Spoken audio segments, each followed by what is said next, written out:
selamat datang di part 9. Nah, sekarang kita akan mempelajari turunan kedua fungsi trigonometri. Kita masuk ke definisi. Jika f aksen x merupakan turunan pertama dari suatu fungsi dan diturunkan lagi terhadap x, maka akan diperoleh turunan kedua dari fungsi fx, yakni ditulis dengan f aksen 2x atau y aksen 2x atau d kuadrat f atau dx kuadrat atau d kuadrat y atau dx kuadrat atau d kuadrat fx.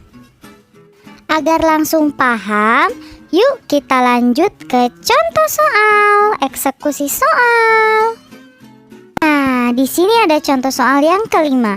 Tentukan turunan kedua fungsi trigonometri berikut. A. Y sama dengan sin 3x tambah V. B.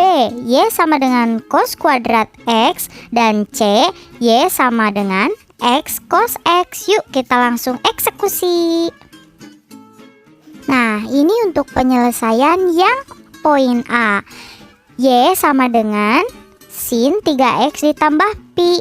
Nah, turunan Y sama dengan sin U adalah Y aksen sama dengan U aksen dikali cos U, sehingga Y aksennya atau turunan pertamanya yakni 3 cos 3x ditambah V. Nah, lalu kita turunkan lagi. Kalian tahu kan turunan dari cos U itu merupakan negatif U aksen sin U. Jadi untuk turunan keduanya yakni berapa? Ya, negatif 9 sin 9x ditambah pi. Kita lanjut ke poin B. Nah, untuk poin B juga sama. Tadi kan Y-nya merupakan cos kuadrat X, sehingga kita turunkan U kuadrat adalah Y aksen sama dengan 2U dikali U kuadrat, sehingga negatif 2 cos X sin X untuk turunan yang pertama.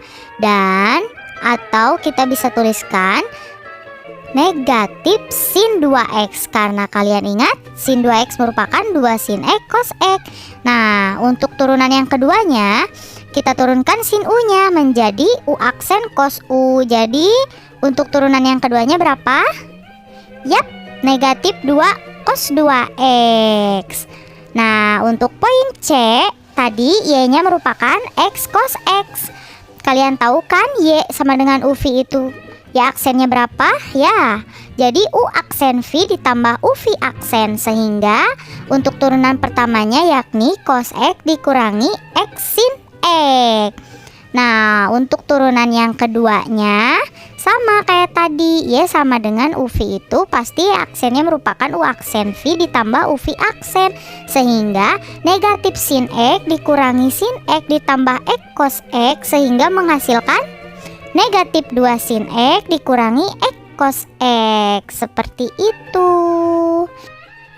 Adapun mengenai pembahasan laju yang berkaitan. Nah, hal utama dalam persoalan laju yang berkaitan adalah menghitung laju perubahan suatu besaran dalam bentuk laju perubahan besaran lain.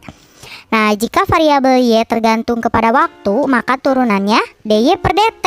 Itu disebut laju sesaat perubahan. Tentu saja jika Y mengukur jarak, maka laju sesaatnya berubah jadi kecepatan atau V. Laju sesaat dari perubahan kecepatan akan menghasilkan percepatan. Jadi kecepatan itu merupakan turunan pertama dan percepatan merupakan turunan kedua. Seperti itu. Nah, adapun beberapa strategi untuk pemecahan masalah khususnya mengenai laju yang berkaitan. Yang pertama, baca masalah secara sesama. Yang kedua, gambarkan diagram jika mungkin. Yang ketiga, perkenalkan notasi, berikan lambang kepada semua besaran yang merupakan fungsi waktu. Dan yang keempat, nyatakan informasi yang diketahui dan laju yang diperlukan dalam bentuk turunan. Yang kelima, tuliskan persamaan yang mengaitkan beragam besaran dari masalah tersebut.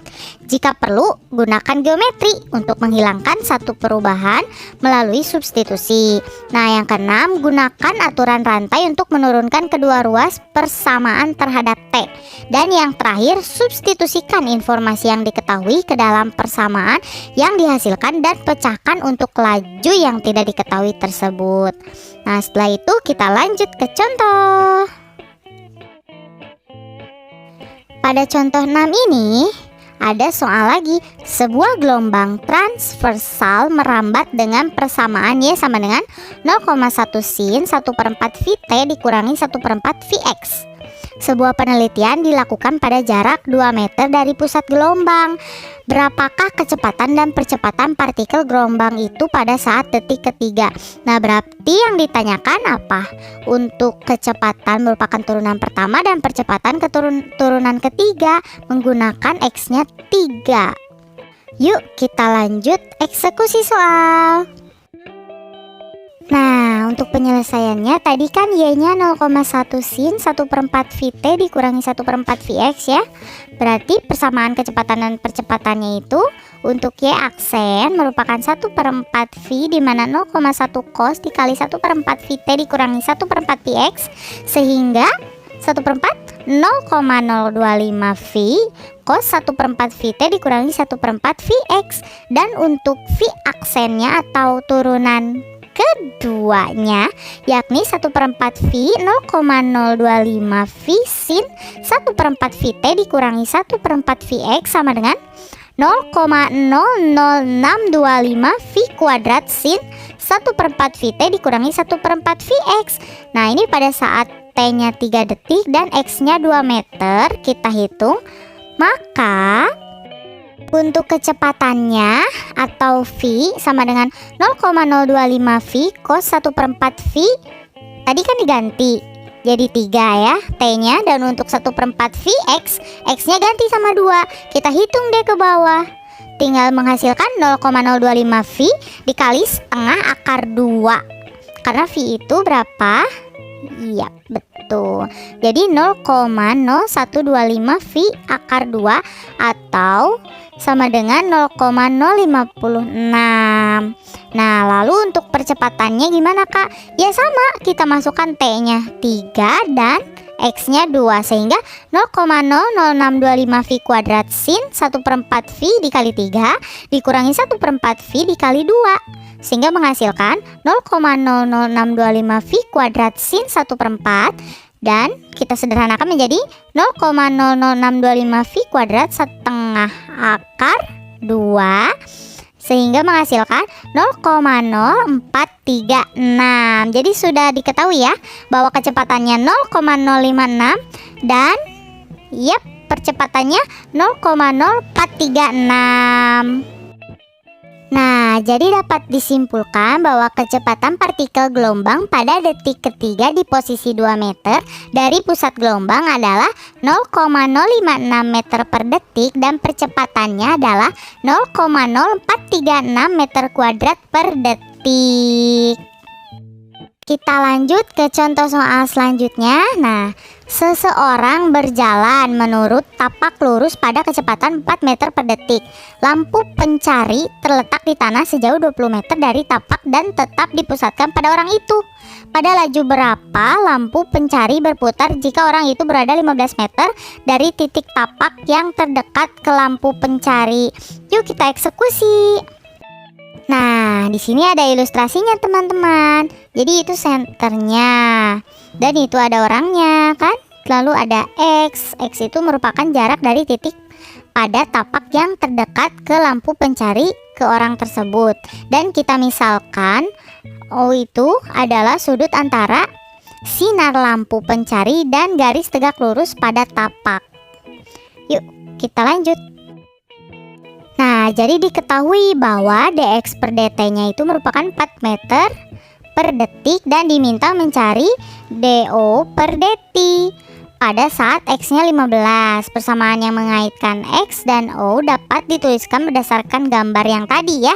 Jadi x dibagi 20 sama dengan tan o dan x sama dengan 20 tan sudutnya. Dengan menurunkan masing-masing ruas terhadap T, maka diperoleh dx per dt itu merupakan 20 sekan kuadrat O do per dt. Sehingga D sudut per dt sama dengan 1/20 cos kuadrat O dx per dt sama dengan 1/20 cos kuadrat O dikali 4. Karena tadi kan dx per dt-nya 4, sehingga menghasilkan 1/5 cos kuadrat O. Nah, dan pada saat X-nya 15, panjang sinarnya adalah 25, sehingga cos O merupakan 4/5. Dan DO per DT merupakan 1/5 dikali 4/5 kuadrat. Jadi hasilnya 16 dibagi 125, menghasilkan 0,128. Jadi sudah terlihat ya, bahwa lampu pencari berputar pada laju 0,128 radian per detik. Nah, dari semua materi yang sudah dijelaskan, ini ada rangkumannya. Kalian bisa baca, hafalkan, dan kalian juga bisa gunakan sebagai latihan kalian.